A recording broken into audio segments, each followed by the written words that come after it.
एथर राखी पूर्णिमा निज हाथ में मिठा बनई भाई को खुआई राखी बांधिबे देखिबे मन को केते जे शांति मिलिबो थरे भाबिकी देखंतु ना छेना रे तियारी स्टीम केक बा संदेश देखिबाकू जेमिति खाइबाकू भी सेमती टेस्टी भिडियोटी की शेष पर्यंत देखिबाकू अनुरोध रहिला।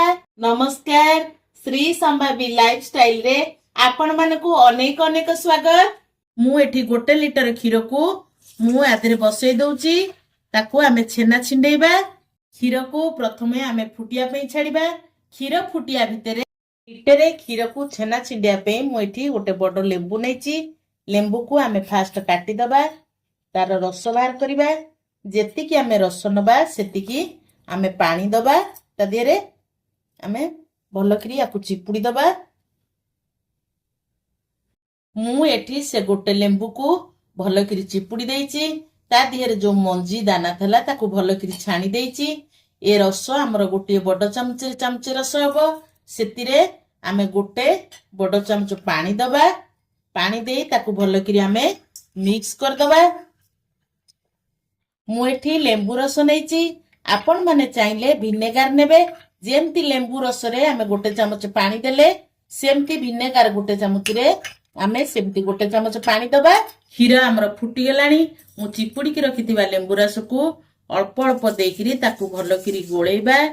जदी मोरे गोटे लेंबू रस रे छेना न छिंडे मु आ गोटे एठी लेंबू व्यवहार करबी। एमती आस्ते आस्ते पकईकरी आमे आकू गोळेबा। एठी देखंतु ए लिटर क्षीर गोटे लेंबू रस रे मोर एठी छेना छिंडी आइची। आकू एमती गोटे छणा साहाय्य रे आमे छाणीबा छेना को। देखंतु गोटे छणा साहाय्य रे मु आकू छाणी दउची। छेना अडक सब छाणी हे जिवो।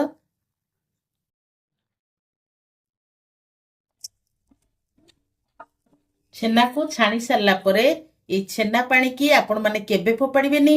ए छेना पानी को आपण जदि अटा चकटला बेले व्यवहार करि परिबे बहुत बढ़िया नरम रुटी हबो। आकू आमे ठंडा पानी रे भलो करी धोई दबा काहे कि ना आमे लेंबू रस रे छेना करिचे। ठंडा पानी रे धोइबा द्वारा हमर लेंबू रस स्मेलटा बिल्कुल भी आसीबनी। मु एबे गोटे मिक्सिंग जार नेची छाणी किरे रखिथिबा छेना को मु से मिक्सिंग जार रे दउची। छेना रे मु 3-4 चमच एतरे क्षीर दउची। 3टी गुजराती छड़ेकरी ता मंजी की मु तादेरे दउची। मु एठी अध गिने चीनी नेची। साधारणतः छेनार स्टीम केक बा संदेश हमर कम मिठा रही थांदा मु एतरे अध गिने चीनी ऐड करची। साधारणतः हमर संदेश बा छेना स्टीम केक कम मिठा रे हेई थाए। आपण मानकर जदि अधिका मिठा पसंद आपण आउ टिके अधिका चीनी पकई परिबे। एबे आमे ताकू भलो भाबरे चिकन करी ग्राइंडिंग कर दबा।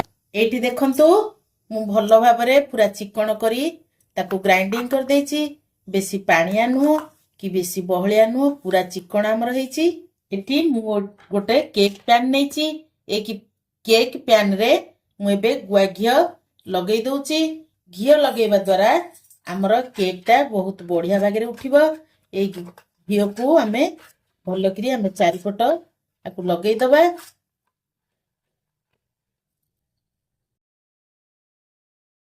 मु एठी गुआ घियो अल्प आधे लगेई देइची चारिपट को कर दउची। घियो एमती दबा द्वारा हमर केक टा बहुत बढ़िया भागे रे उठी जिवो।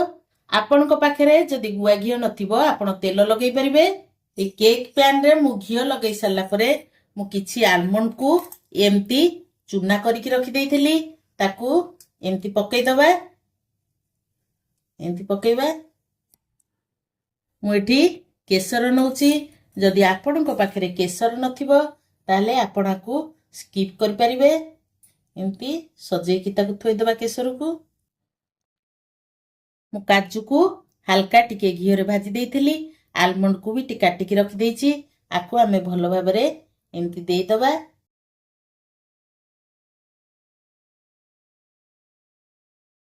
आपण मानको पाखरे जदि काजू कि आलमंड नथिबो आपण माने ड्राई फ्रूट्स देकी करि परिबे।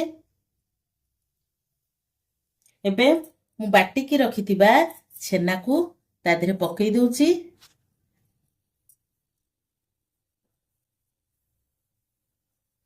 एबे आमे कौन करिबा दी पट साइड की धरिकी एमती टिके टिके हल्का बाड़े दबा जहा फल कि सबुआड़े समान होगी रहिबो। बे स्टीम पे मु गैस रे गोटे करेई बसे देइतिली। करेई रे मु 2 गिलास पानी देई ता देर गोटे स्टैंड रखी देइची। पानी एबे हमर फुटी गलानी। पानी हमर फुटी गलानी। मु ए केक पैन टिकु से स्टैंड रे रखी दउची। आपण आपणक हिसाब रे केते छेना नउचंती से अनुसार टाइम फिक्स करके देबे। मु एठी 30 मिनिट पई एमती कवर करी ताकू रखी दउची। हमरा एबे 30 मिनिट हे गेलानी। हमर छेना स्टीम केक परफेक्ट हे लानी कि नहीं आमे गोटे छुरी सहाय्य रे ताकू मारिकरी एमती देखिबा। टोटाल भी छुरी रे हमर लागुनी। हमर पूरा परफेक्ट हे गेलानी। 30 मिनिट बसेला भितरे आपण माने मझिरे मझिरे यार पानी चेक करिकरी टिके पानी देउथिबे नले पानी हमर सुखी गले करे पड़ी जिवो। एबे गैस रो फ्लेम को ऑफ कर दबा। आकू किछि समय आमे छाड़ीबा ठंडा हबा पई। छेना स्टीम केक बा संदेश मु ताकू फ्रिज रे रखी देइथिली। 4-5 घंटा परे मु ताकू आनी गोटे प्लेट रे रखिची। ताकू एबे आमे काटी की देखिबा केक टी हमर परफेक्ट हिची ना नहीं।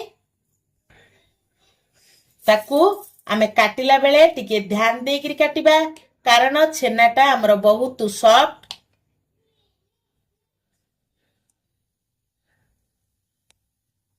टे ध्यान सहकारे आमे काटिबा। देखंतु केक टा केते सुंदर हेची केते स्पंजी हेची। आपण माने एथर राखी रे एमती बनेइकिरी खांतु। केमिति लागिला मो सहित कमेंट रे शेयर करंतु। रहुची पुणी देखा नेक्स्ट वीडियो रे। जय जगन्नाथ।